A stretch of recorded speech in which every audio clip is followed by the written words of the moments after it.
Drake's name has been in the headlines for a million different reasons, but the latest rumor had people scratching their heads. Someone actually tried to claim that Drake was once a ghostwriter for Nokia. Yes, Nokia, the phone company. The rumor exploded online after an old studio session photo surfaced showing Drake in a recording booth next to a mic with a blurry Nokia logo in the background. That's all it took.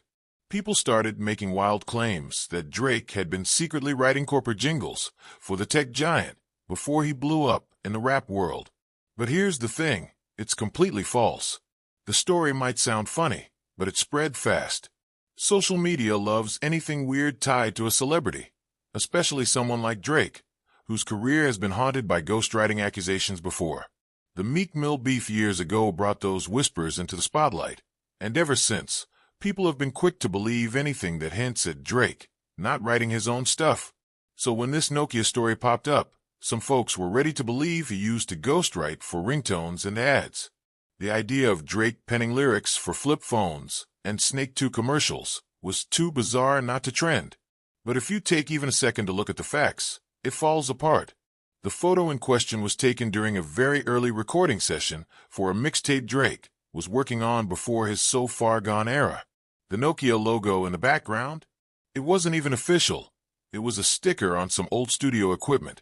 The studio had partnerships with different tech brands back in the day, and Nokia had sent out free merch to a few spots to help promote their latest phone. Drake just happened to be recording there at the time. No ghostwriting, no secret corporate gig, just a young rapper grinding like everyone else. Drake's team didn't even bother to respond. They knew how ridiculous it was. But fans online took it seriously for a hot minute, creating fake jingles and parody raps pretending to be Drake for Nokia. Some of it was hilarious. One user even edited a clip of Best I Ever Had and layered it over a vintage Nokia ringtone. It went viral in hours. But underneath all the jokes, the false rumors showed how fast people are willing to run with anything that sounds scandalous.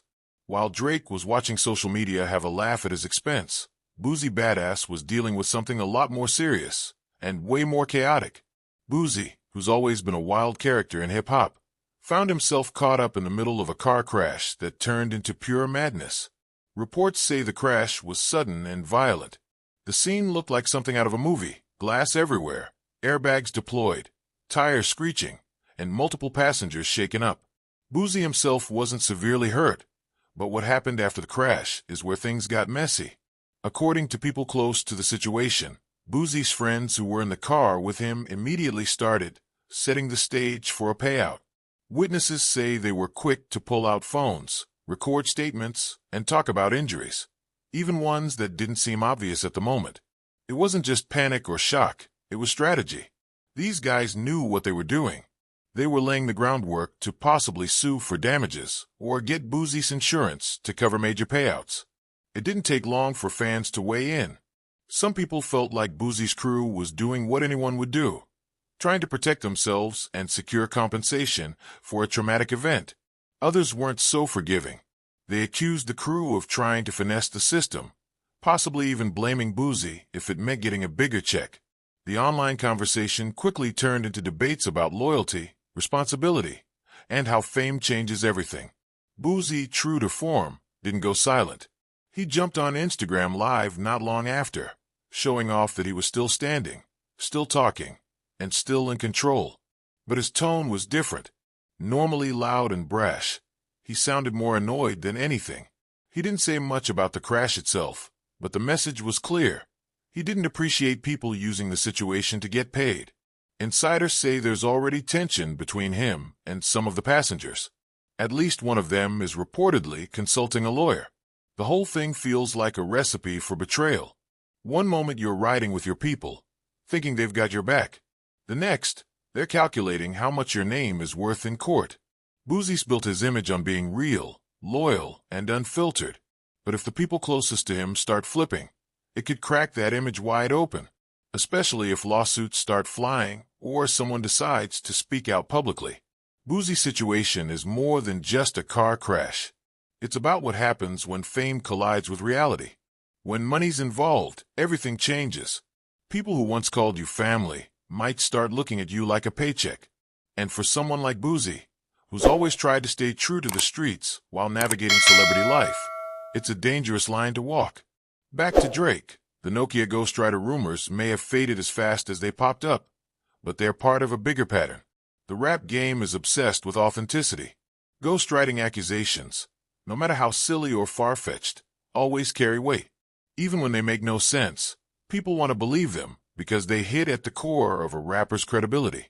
And with someone like Drake, who's constantly balancing pop fame with lyrical respect, even a fake rumor can spark real conversation. That's the crazy thing about today's hip-hop culture. Facts don't matter as much as vibes. If a story feels juicy, people will run with it. If an artist slips, even for a second, there's a crowd ready to twist it, meme it, or turn it into a viral headline. Drake got lucky this time. The rumor was so ridiculous that it couldn't stick. But next time, who knows? One misstep, and the internet might actually believe he wrote the theme song for T9 texting. Meanwhile, Boosie's story isn't a rumor. It's very real, and it's still unfolding. If those friends-turned-witnesses decide to take legal action, we could be looking at a full-blown lawsuit that drags out in the media. It wouldn't be the first time someone famous got hit with a lawsuit from people they thought were loyal.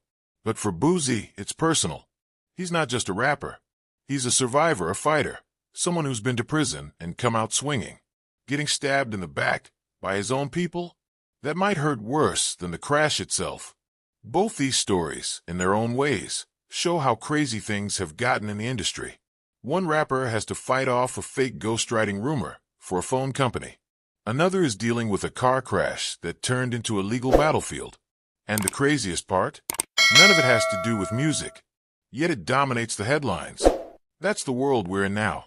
Rap isn't just about what happens in the booth. It's about what happens in courtrooms, on Instagram, in random group chats, and in the minds of fans looking for the next twist. Fame doesn't protect you from drama. In fact, it attracts more of it.